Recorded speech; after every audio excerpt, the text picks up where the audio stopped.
সেই নবী হাসরের ময়দানে বলবে, উম্মত আমি তোমার জন্য 23 বছর কেঁদেছিলাম, তায়েফের পাথরের আঘাতে পিঠ চালনির মতো রক্তে ছিদ্র ছিদ্র হয়ে গেছে, আমি ক্ষুধার কষ্টে পেটে 2টা পাথর বাঁধছিলাম, আমি উহুদের দান দান শহীদ করা রক্ত নিয়ে উহুদের ময়দানে ঘন্টার পর ঘন্টা বেহুশ পড়েছিলাম, আমার ঘরের চুলায় 3 মাস লাগাতার আগুন জ্বলে নাই, রান্না করা কোনো খাবার আমি নবী খাই নাই, বিনিময়ে আজ তুমি কি আমল নামা নিয়ে আসছো? এই আমল নামাতে ফজরের নামাজ কই? এই আমল নামাতে 30 বছর তুমি আমার উম্মত, 30 বছর সুদ খাইলা, তুমি আমার উম্মত, তোমার স্ত্রী কোনোদিন পর্দা করে নাই, তুমি আমার উম্মত, তোমার ঘরে প্রতিদিন রঙিন টেলিভিশন চলে, তুমি আমার উম্মত হয়ে 60 বছর কেমনে বিড়ি সিগারেট খাইলা, তুমি আমার উম্মত হয়ে এত লম্বা সময় কেমনে দাড়ি কাইটা থাকতে পারলা উম্মত, এত বড় বেইজ্জতি আমারে কেমনে করলা, এটা কি আনছো উম্মত? আমি এটা কি আমল নামা? আমার চোখের পানি, আমার রক্ত, আমার ক্ষুধার কষ্ট সব ভুলে গেলাম। নবী বলবে বাপ, বলবে উম্মত আমি এটা নিয়ে আমার মালিকের সামনে কেমনে দাঁড়াবো? কেমনে দাঁড়াবো? কেমনে দাঁড়াবো? আমি কেমনে বলবো আমি যে রব্বুল আলামিন এটা শ্রেষ্ঠ নবীর শ্রেষ্ঠ উম্মতের আমল নামা, আমি এটা কিভাবে পেশ করব, সুপারিশ করব কিভাবে তোমার জন্য?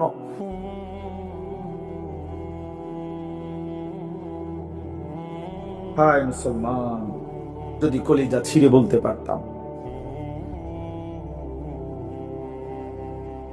চলো ভাই এই চোখের এক ফোঁটা পানি তোমার জন্য, এখানে সুখে থাকলেও কবরে যেতে হবে, এখানে দুঃখ থাকলেও কবরে যেতে হবে।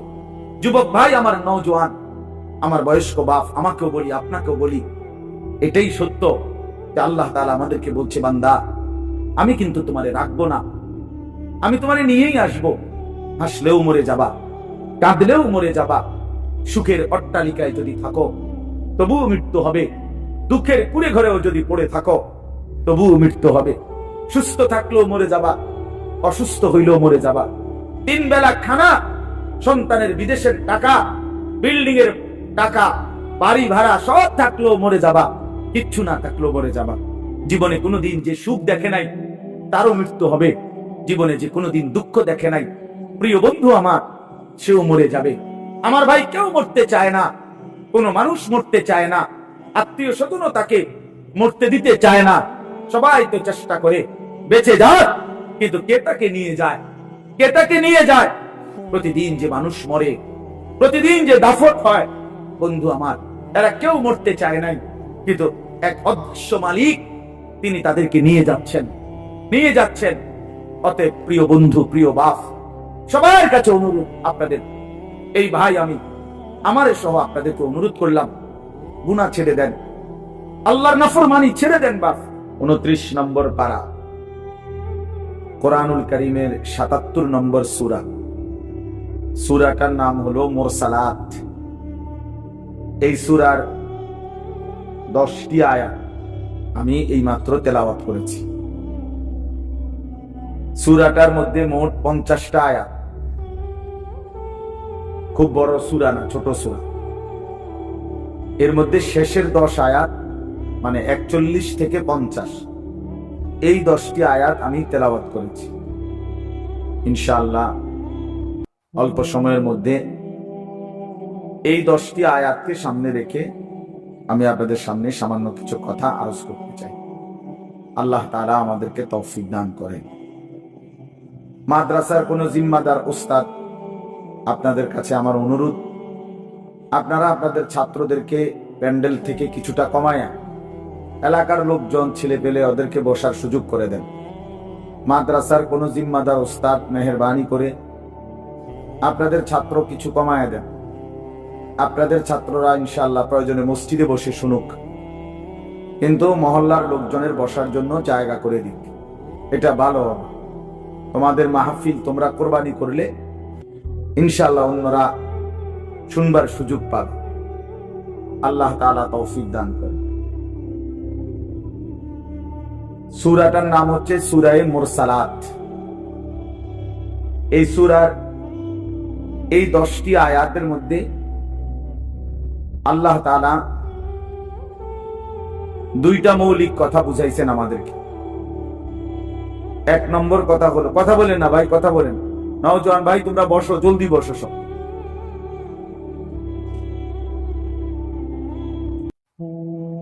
এই 10টি আয়াতের মধ্যে আল্লাহ তাআলা দুইটা কথা বুঝাইছেন আমাদেরকে। একটা হলো আল্লাহকে মানার পরিণতি কি, আর একটা হলো আল্লাহকে না মানার পরিণতি কি। এই কথাটাই এখানে আল্লাহ তাআলা তুলে ধরেছে। ওই যে যাদের হাতে ধরা মোবাইল, এই মোবাইলগুলো নামায় ফেলেন। ওই এমনি হাতে ধরে রাখছেন যারা, স্ট্যান্ড ছাড়া, এই হাতে ধরাওয়ালারা মোবাইল নামায় ফেলতে হবে। পরিষ্কার বললাম, একজনও মোবাইল হাতে উঠাবেন না। যে কথা শুনবে না ও চলে গেলে ভালো, আপনি উঠে যান, আমি কিন্তু ধমক দিয়ে উঠে যাব। কথা না শুনলে, আপনি না মানতে পারলে আপনি অন্য জায়গায় গিয়ে বসেন। এজন্য দয়া করে হাত দিয়ে, এটা সমস্যা আছে। সমস্যাটা কি? সমস্যা হলো দুইটা। একটা হলো যে বেচারা মোবাইলটা ধরে রাখে, সে একটা শব্দ কিছু বোঝে না, তার পুরা দিল দিমাগ জেহেন মোবাইলের মধ্যেই থাকে। অর্থাৎ তার ফিকির হয় যে আমার মোবাইলে উঠতেছে কিনা। তো মোবাইলে তো উঠছে, ঠিক আছে, তো আপনার নিজের ফায়দা হলো কি? বলে না মোবাইলে ওয়াজ, এটা দেখাবো অন্য কেউ। তো মোবাইলে ওয়াজের কি কোনো অভাব পড়ছে? কয় লাখ দরকার, হাজার হাজার কাতারে কাতারে ওয়াজ মোবাইলে। কাজেই শুধু শুধু একেবারেই ফালতু একটা কাজ। বরঞ্চ নিজের জন্য যদি কিছু সবক নেওয়া যায়, নিজের দিলের মধ্যে যদি কিছু নেওয়া যায়, এতে লাভ বেশি, আমার নিজের উপকার হল। দ্বিতীয় সমস্যা হলো এই পিছনের জং, এটার দিকে তাকায় থাকে। এই ডানে বামে 1 2 3 জন, ওরারও নজর থাকে ওই মোবাইলের ফলে, এতে করে ওই বেচারাও বঞ্চিত হয়। এজন্য সবাই মিলে আমাদের চোখের দিকে তাকায়া আল্লাহর কথা শুনুন, এটা বরকত হবে। নিজের ভালো দরকার, নিজের কল্যাণ দরকার, নিজের বিবেক, নিজের অনুভূতি দরকার। আমি যদি কিছুই উপলব্ধি না করি, কি শুনলাম? 30 বছর জুমার বয়ান শুনে, 40 বছর ধরে জুমার বয়ান শুনতেছে, অথচ বেচারার কোনো পরিবর্তন নাই। এই কি জিন্দেগি? 30 বছর ধরে বয়ান শুনতেছে, অথচ কোনো চলাফেরা, আদব, আখলাক, চাল চলন, উঠা বসা, লেনদেন, আচরণ, উচ্চারণ কিছুতেই পরিবর্তন নাই। তো কি ফায়দা হলো বলেন? এই জন্য দয়া করে কোরআনুল কারীম আমাদের জিন্দেগি পরিবর্তনের জন্য, জীবন সাজিয়ে তুলবার জন্য, হুদাল্লিন নাস, এটা মানুষের হেদায়েত, হুদাল্লিল মুত্তাকিন, যারা আল্লাহকে ভয় করতে চায়, আখিরাত পেতে চায়, জাহান্নাম থেকে বাঁচতে চায়, আল্লাহর নাফরমানি ছাড়তে চায়, জান্নাত পেতে চায়, আল্লাহ পাকের গোলামি আর বন্দিগি করতে চায়। আল্লাহ বলেন তাদের জন্য সুস্পষ্ট, পূর্ণাঙ্গ, নিখুঁত হেদায়েত। এখান থেকে জান্নাত, একদম নিখুঁত লোকেশন। কোরআনুল কারীম লোকেশন একদম নিখুঁত। কোরআনুল কারীম আল্লাহ তাআলা এই জন্যই নাযিল করেছে। বহু সিফাত কোরআন শরীফের আল্লাহ তাআলা বলছেন। মাউইযাতুন, এটা উপদেশ, বুশরা, এটা সুসংবাদ, রাহমাতুন, এটা রহমত, বাসাইরুল লিন-নাস, এটা মানুষের জন্য অন্তর্দৃষ্টি সম্পন্ন জ্ঞান, গভীর জ্ঞান। এটা তিবিয়ানান লিকুল্লি শাই, সমস্ত বিষয়ের পরিপূর্ণ বিস্তারিত বর্ণনা। এসব কোরআনের বৈশিষ্ট্য। মা ফাররাতনা ফিল কিতাবি মিন শাই, আল্লাহ তাআলা বলেন কোরআনুল কারীমের মধ্যে আমি কোনো কিছুর আলোচনা ছেড়ে দেইনি। আমার বান্দার কিয়ামত পর্যন্ত যত জরুরত সব আমি পূর্ণাঙ্গ করেছি, বিস্তারিত বলেছি। কোনো আলোচনা বাদ দেই নেই। দেখতে ছোট হলেও এতে পূর্ণাঙ্গ আলোচনা। আহসানুল হাদিস, আল্লাহ তাআলা বলেন কোরআনুল কারীম হচ্ছে সর্বোত্তম কথা। কিতাবান, কোরআনুল কারীম হচ্ছে এক মানুষের জিন্দেগীর সকল বিষয়ের পূর্ণাঙ্গ আলোচনা সমৃদ্ধ একটি বই, কিতাব, যার মধ্যে সব বিষয়ের পূর্ণাঙ্গ আলোচনা আছে। মুতাশাবিহান, কোরআনুল কারীম হচ্ছে প্রত্যেক কথা একটা আরেকটার সাথে চমৎকার মিলওয়ালা, এলোমেলো কোনো কথা নাই, উলট পালট কথা নাই, লড়সর কথা নাই। মাসানি, কোরআনুল কারীম হচ্ছে আল্লাহ তাআলা বলেন বারবার তেলাওয়াতকৃত, পাঠকৃত কিতাব। এটাই একমাত্র কিতাব আসমানের নিচে জমিনের উপরে যেটা কোটি কোটি মানুষ প্রতিনিয়ত 24 ঘন্টা পড়তেছে। কারণ পৃথিবীতে একই সময় সূর্য ডুবে না, সময় এক মুহূর্তের একই হিসাবে না, এটাই আল্লাহর কুদরত। এখন যদিও রাত, আমাদের এখানে সব জায়গায় এখন রাত, সৌদি আরব আরো 3 ঘন্টা এখনো আলো বাকি আছে।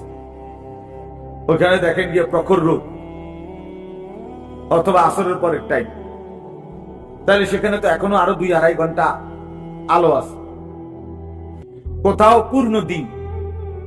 তাহলে এই যে সময়ের ব্যবধান, তার মানে হলো আমাদের রাত 10টায় 11টায় মনে করেন আমাদের মাদ্রাসার পড়াশোনা বন্ধ হয়ে গেল, কিন্তু সারা পৃথিবীর থেকে বন্ধ হয় না।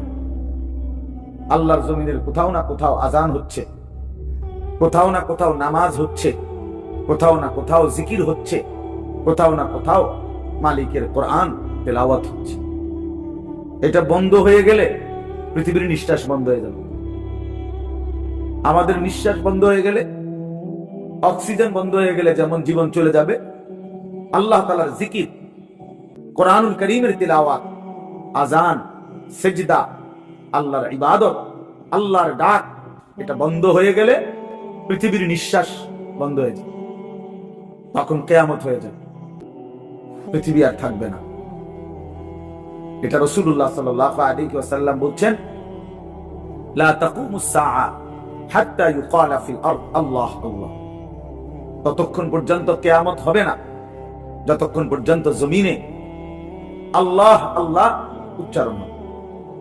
তাহলে বোঝা গেল এই আসমান ও জমিনের স্থায়িত্ব আল্লাহ পাকের নামের উপর, আল্লাহর কালামের তেলাওয়াতের উপর, আল্লাহ তাআলার জিকিরের উপরে। হয়েছে রে, জলদি করো, যদি 1 মিনিটে শেষ করো। তদর বদর করতেছো কোন সময় ধরে? বলো না কেন রে দোয়ান, এগুলো এতক্ষণ কি করো তুমি? ফটর মটর করতে আছে এখন। তো এই জন্য বাপ, আমরা প্রত্যেকে এটা মনে রাখা চাই, কোরআনুল কারীম আমাদের জিন্দেগি পরিবর্তনের জন্য কতভাবে যে আপনার আল্লাহ তাআলা কোরআনুল কারীমের মধ্যে কোরআনুল কারীমের বৈশিষ্ট্য তুলে ধরছেন বহুভাবে। কোরআনবিহীন জিন্দেগি একটা ফালতু জিন্দেগি। কোরআন তেলাওয়াত করতে পারে না, একেবারে দেখে দেখেও আল্লাহর কোরআন পড়তে পারে না, একটা ফালতু মুসলমান, একদম ফালতু লোক, একটা বাজে মানুষ, আকামলা লোকে। বাদ কতটি খায় আর ঘুম যায়, আসছে দুনিয়া শিখতিয়া ঘুম যায়, তুমি চিনছে বাতের থালা, ফাঙ্গাস আর তেলাপি, বুঝেন নাই? এটাই চিনছে, দুনিয়া চিনছে, ভাত, মাছ, বিল্ডিং, ঘর, দালান, পেশাব পায়খানা, যৌন চাহিদা পূরণ, জিভুত লইয়া কাবজা, খালাস, এটাই মনে করছে সে জীবন। অথচ এইটা কাফের মুশরিকদেরও জীবন, এটা জন্তু জানোয়ারেরও জীবন। সমস্ত বেঈমানও এই খাদ্য পানীয়, আহার, নিদ্রা, কামাই রোজগারি, যৌন চাহিদা পূরণ, পেশাব পায়খানা, ঘুম ইত্যাদি নিয়েই ব্যস্ত। জন্তু জানোয়ারও এগুলো পূরণ নিয়ে ব্যস্ত। তা আমি যে মুসলমান, আমার আলাদা বিশেষত্ব কি? আমার আলাদা গুণাগুণ? ভাত খানার নাম নেই মুসলমান, বলেন? ঘুম যাওয়ার নাম নেই মুসলমান? তো তাইলে বিল্ডিং করছে নাম নেই, আমি একটা বিরাট মুসলমান হুজুর, আল্লাহর রহমতে 6 তলা বিল্ডিং করছি। আপনি 6 তলা বিল্ডিং করছেন? এই 4 তলা 6 তলা 10 তলা এই সমস্ত বিল্ডিং আমাদের বাংলাদেশে যেগুলো, ইউরোপ আমেরিকা এগুলো তো গণা তো ধরেন, তো গরু গরু মনে করেন, এগুলোর তো তারা গরু গরু মনে করেন। আমার একজন পরিচিত আছে জাপানে থাকে, উনি আমার বলছে হুজুর আপনারা যে সমস্ত প্রাইভেট কারে চলেন এগুলো দিয়ে আমার জাপানে ছাগল টান, ছাগল টান। এইখানে এগুলাতে আমি যদি বলি মিয়া চেনেন কত বড় বক্তা, প্রাইভেট কার দিয়ে আসছি, খামখেয়ালি মনে করছেন মিয়া? তো এইটা কি আসলে? প্রাইভেট কার দিয়ে আইলে কি, সে প্রাইভেট কার দিয়ে তো ছাগল টানে। তার মানে এখানে আহামরি কিছুই না, কিছুই না। এজন্য বাপ, মুসলমানের সন্তান আমরা, আমি একজন মুসলমান আজ এত বছর ধরে, অথচ আমি আমার মালিকের কোরআন পড়তে পারি না, আমার মালিকের নামটাই সুন্দর করে নিতে পারি না, আমার রসুলের শেখানো একটা দোয়া মুখস্থ বলতে পারি না। এর চাইতে দুর্ভাগ্য, বদনসিব আর কি হতে পারে? এর চাইতে ফালতু জীবন আর কি? যে তার মালিকের নামটাই নিতে পারে না, যে তার মালিকের কিতাবই পড়তে পারে না, যে রাসূলুল্লাহ সাল্লাল্লাহু আলাইহি ওয়াসাল্লামের শেখানো দোয়াই করতে পারে না, যার কলিজার ভিতরে আল্লাহর কোরআনই নাই, তার জীবনটা একেবারে একটা বেহুদা জীবন। একেবারে পরিষ্কার হাদিস, রাসূলুল্লাহ সাল্লাল্লাহু আলাইহি ওয়াসাল্লাম বলেন, ইন্নাল্লাযী লাইসা ফি জাওফিহি শাইউম মিনাল কোরআন কাল বাইতিল খারিব। নবী সাল্লাল্লাহু আলাইহি ওয়াসাল্লাম বলেন,